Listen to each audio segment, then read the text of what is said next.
Yogyakarta, sebuah provinsi di Indonesia yang seolah menjadi saksi bisu peradaban kuno yang pernah ada di tanah Jawa. Berbagai kisah masa lampau, mulai dari sejarah hingga mitologi kuno, seolah masih bisa kita dengar hingga hari ini dari setiap penjuru arah mata angin.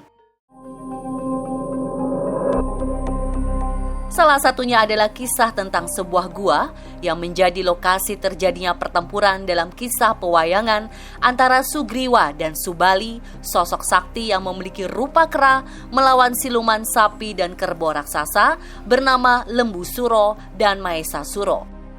Masyarakat setempat percaya bahwa Gua Kiskendo yang berada di Kabupaten Kulon Progo ini dahulunya merupakan lokasi dari salah satu kisah dalam epos Ramayana tersebut. Semenjak rumiyin para sepuh meninggalkan cerita bilih kawontenan Kiskendo niku kangge cerita Ramayana kraton Sugriwa Subali. Dewa sepakating Dewa Suralaya diparingke Sugriwa Subali. Senajan niku wajahe munyet ning Rah Ratu Kraton Pancuran. Lah sawetawis menika pun papani nami Maesa Suro Lembu Suro. Piyambakipun mapan wonten lebet loro-lorone. Saklaripun guwa niki sampun keparingaken Sugriwa Subali.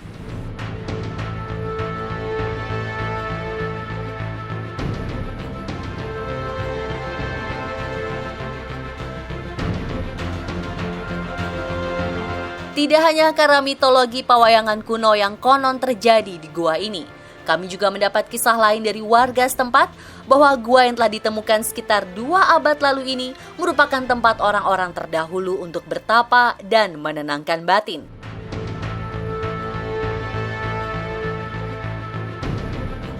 Gua yang memiliki kedalaman puluhan meter di bawah tanah ini ternyata memiliki jalur yang panjang dan bercabang di beberapa sudutnya. Ternyata sudah sejak ratusan tahun digunakan oleh banyak pertapa dengan berbagai tujuan. Hingga akhirnya kami tiba di mulut gua dan penelusuran pun dimulai.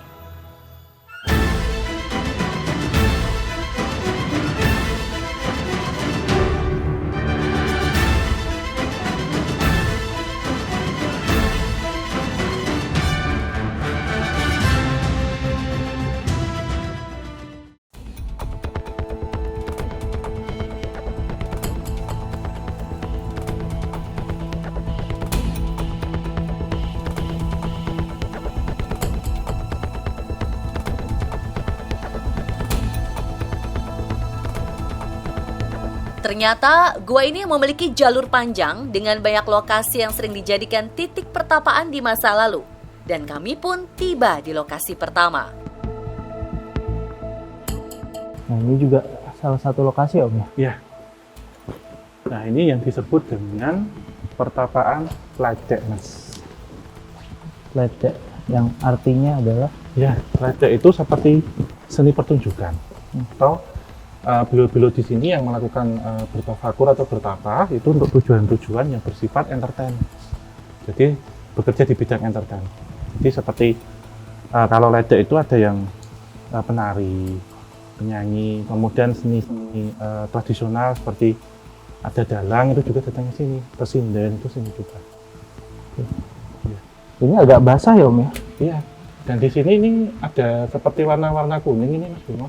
Itu sering dipakai untuk seperti luluran atau scrub gitu. Jadi dahulu semisal orang misal besok ada pertunjukan, itu malamnya ke sini.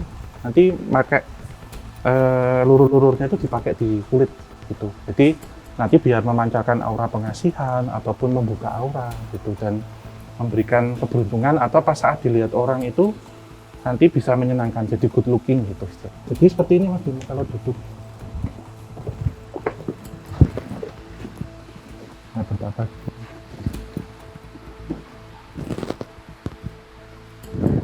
Nah, biasanya diambil begini nanti dipakai di muka gitu, terus betapa mendapatkan masukan ya atau keheningan, karena ketika orang itu hening, kemudian siap secara mental, ketika besok nanti ada seni pertunjukan, Mereka pede, siap, ya. semangat.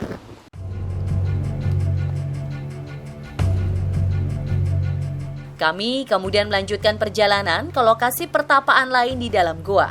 Hingga kami menemukan sebuah lokasi pertapaan yang konon memiliki kaitan dengan cerita Sugriwa dan Subali dalam epos Ramayana. Ini disebut pertapaan Semelongnges. Ya, jadi ini yang menarik, yang membedakan ya pemirsa dan Mas Bimo. Ini bolong, ada terlihat itu, ada cahaya dari atas. Ini bolong keluar ya. Jadi seperti untuk lubang ventilasi secara alami fungsinya, dan juga untuk penghawaan udara. Jadi ketika kita ada di sini tuh rasanya pertukaran oksigennya lumayan enak. Gitu.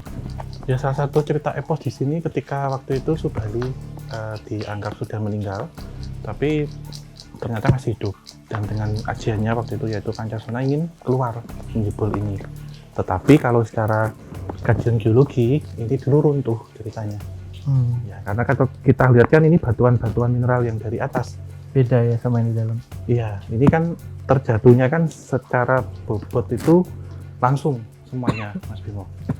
Nah, tetapi ini juga menjadi tempat ya ketika orang melakukan bertapa yang dilakukan di sini itu untuk tujuan ilmu kanuragan ataupun untuk ilmu kedikdayaan. Karena mengingat cerita yang ada di sini itu untuk menempuh ajian Pancasona itu.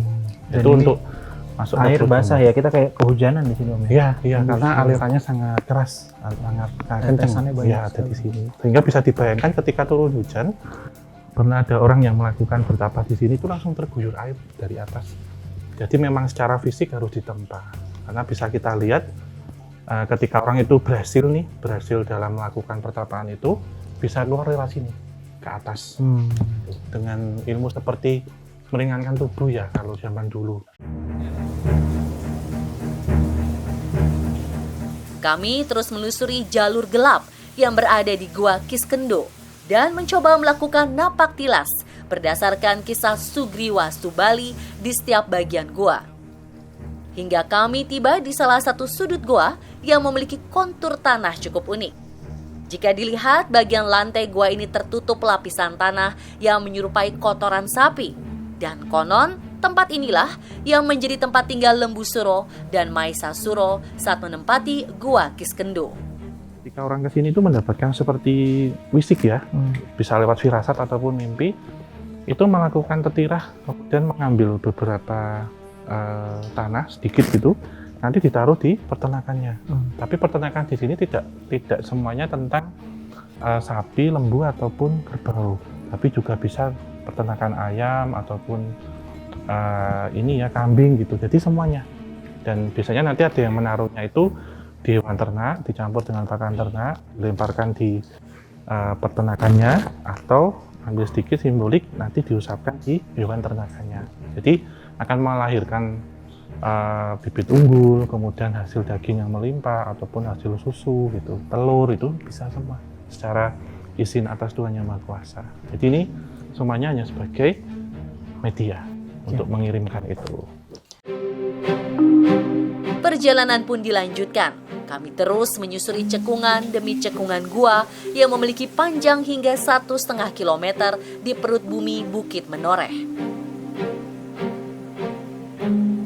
Kami kemudian tiba di sudut goa yang konon dalam kisahnya merupakan tempat pertempuran dahsyat antara Subali melawan Maesasuro dan Lembu Suro.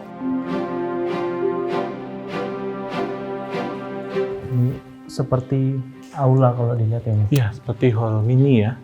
Menurut cerita ya, yang berkembang secara oral history, bentuk cekungan-cekungan yang ada di sini itu berasal dari seperti cakaran, tonjokan, ataupun adu energi, dan juga ada tendangan-tendangannya. Itu secara yang kemudian menjadi seperti pitutur, ataupun yang menginspirasi menjadi epos cerita gitu. Dan ini semakin ke dalam itu memang kita dari pintu masuk tadi udah hampir sekitar 700 meter. Iya. Ketika semakin masuk ini memang hampir sudah 30 atau 40 tahun sudah jarang orang yang bisa melalui tantangan-tantangan itu. Gitu Mas Bimo. Ya, bisa dibilang ini salah satu titik paling dalam dari gua ini, dan pas banget jalur ya dari tempat pertarungan ini Om. Dan Iya. di sinilah dulu tempat dibenturkannya kepala Lembu Sura dan Mahesasura sampai akhirnya mati gitu. Iya, sebenarnya ini Dalam kisah gitu. Ya. kisahnya, iya sebenarnya ini juga dimaknai ketika orang melakukan seperti bertapa, bermunajat ataupun tetirah di sini ya, dibenturkan itu antara hawa nafsu.